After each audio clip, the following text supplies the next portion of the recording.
Ada masa lalu yang tidak pernah benar-benar pergi. Ia hanya menunggu waktu untuk kembali. Di episode ini, Alia harus berhadapan dengan seseorang yang pernah Raka cintai. Jangan lupa subscribe agar tidak tertinggal lanjutan ceritanya. Inilah Cinta yang Datang Terlambat. Episode 8. Masa lalu datang kembali.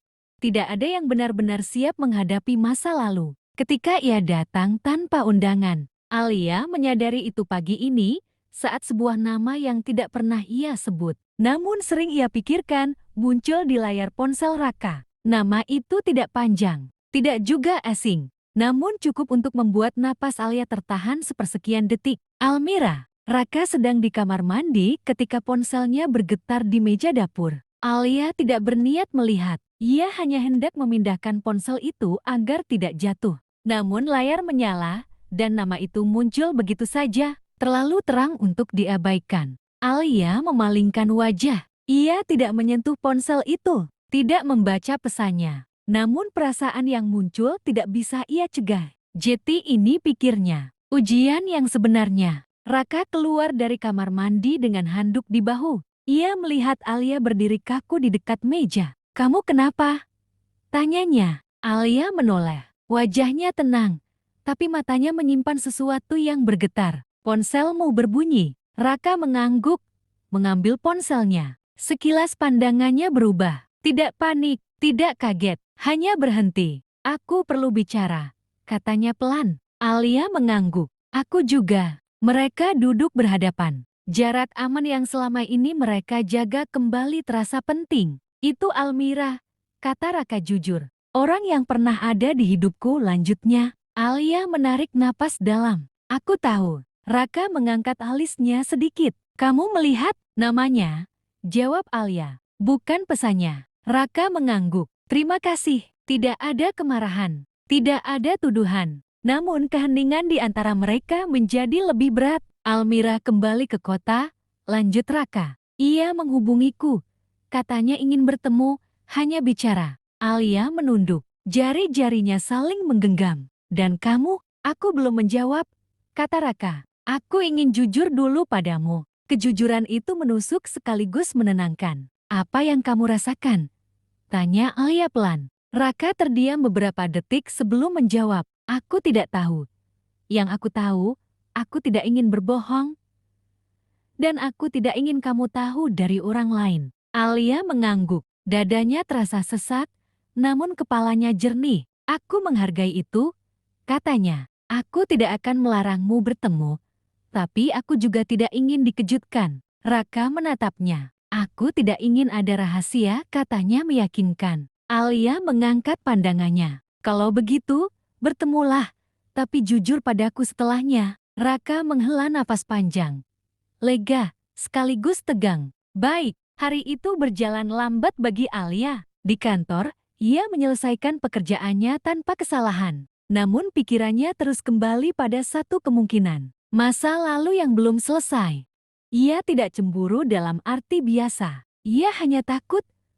Takut pada ketidaktahuan. Takut pada perasaan yang belum sepenuhnya ia pahami. "Aku memilihnya," katanya pada diri sendiri. "Sekarang aku harus berani menanggung konsekuensinya." Sore menjelang, hujan turun rintik. Alia pulang lebih awal dan mendapati rumah kosong. Ia duduk di sofa, membuka laptop, menutupnya kembali. Ia tidak bisa diam. Ketika pintu terbuka, Raka masuk dengan wajah yang sulit dibaca. "Kamu sudah pulang?"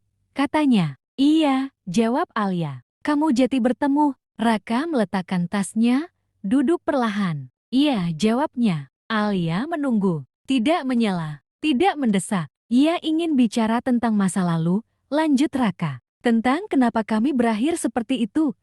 Tentang hal-hal yang tidak sempat diselesaikan." Alia menelan ludah. "Dan?" tanyanya campuran antara tegang dan waspada. "Tidak ada yang berubah," kata Raka jujur. "Aku tidak ingin kembali. Tapi aku juga tidak ingin menutup percakapan dengan kebencian." Alia mengangguk. "Kamu mengatakan itu padanya?" "Iya." Hening turun di antara mereka. Kali ini tidak dingin. "Apa kamu baik-baik saja?" tanya Raka pelan. Alia menghela napas. "Aku sedang belajar. Belajar percaya." Belajar tidak mengendalikan segalanya. Belajar berdiri di pilihannya sendiri. Namun ujian tidak berhenti di situ. 2 hari kemudian, Alia menerima pesan dari nomor tak dikenal. Alia, aku Almira. Aku minta maaf mengganggumu. Aku hanya ingin bicara sebentar, sebagai perempuan ke perempuan. Alia menatap layar ponselnya lama. Jantungnya berdetak lebih cepat. Ia menunjukkan pesan itu pada Raka. Kamu tidak perlu bertemu kalau kamu tidak nyaman, kata Raka cepat. Alia menggelang pelan. Aku akan bertemu. Aku tidak ingin membangun kepercayaan di atas ketakutan. Raka menatapnya dengan rasa hormat yang dalam. Aku temani, tidak perlu, jawab Alia lembut. Ini giliranku, lanjut Alia mantap. Mereka bertemu di sebuah kafe kecil. Almira datang dengan senyum tipis. Wajahnya cantik dengan cara yang tenang. Tidak ada kesan mengancam. Justru itulah yang membuat Alia waspada. Terima kasih sudah mau bertemu, kata Almira. Alia mengangguk. Katakan saja. Almira menarik napas. Aku tidak datang untuk merebut apapun. Aku hanya ingin meminta maaf. Dulu aku pergi tanpa penjelasan yang pantas. Alia mendengarkan. Tidak memotong. Aku tidak siap, lanjut Almira. Dan aku tahu. Itu meninggalkan luka. Aku melihat Raka bahagia sekarang. Aku tidak ingin menjadi bayangan yang mengganggu. Alia menatap cangkirnya, lalu menoleh. Kenapa sekarang? Almira tersenyum pahit. Karena aku akhirnya berani jujur. Dan karena aku tidak ingin kamu ragu. Kata-kata itu mengejutkan Alia. Aku tidak berniat menuntut apapun darimu, kata Almira. Aku hanya ingin kamu tahu, masa lalu itu telah selesai.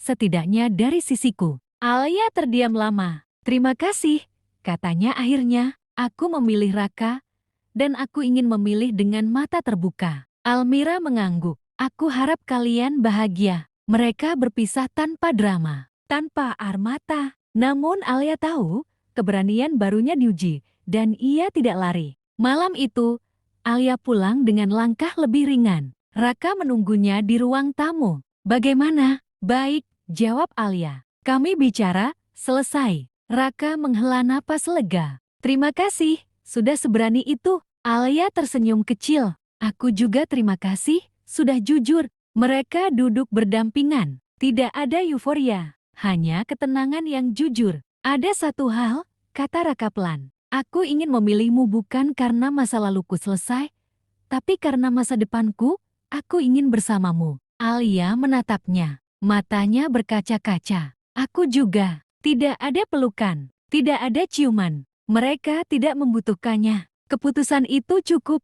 Hari-hari berikutnya terasa lebih stabil. Almira tidak lagi menghubungi. Masa lalu benar-benar kembali ke tempatnya. Alia merasakan perubahan di dalam dirinya, bukan karena Raka, melainkan karena ia memilih untuk tidak takut. Suatu malam, Alia mengajak Raka berjalan. Aku belajar satu hal, kata Alia. Cinta bukan tentang menyingkirkan masa lalu, tapi tentang berdiri di pilihan hari ini. Raka mengangguk, dan aku belajar bahwa jujur, meski menakutkan membuat kita lebih kuat. Mereka berhenti di bawah lampu jalan. Hujan turun tipis. Alia, kata Raka, aku tahu ini datang terlambat, tapi aku ingin berjalan lebih jauh bersamamu. Alia tersenyum. Pelan-pelan, Raka tersenyum kembali. Di rumah itu, pintu-pintu yang dulu tertutup kini terbuka, bukan karena dipaksa, melainkan karena dipilih. Masa lalu telah mengetuk, dan mereka menjawabnya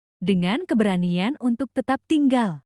Terima kasih sudah meluangkan waktu untuk mendengarkan cerita ini. Semoga kisah Alia dan Raka bisa menemani hatimu malam ini. Sampai bertemu di episode berikutnya. Di Cinta yang Datang Terlambat. Jangan lupa subscribe agar kamu tidak tertinggal episode selanjutnya.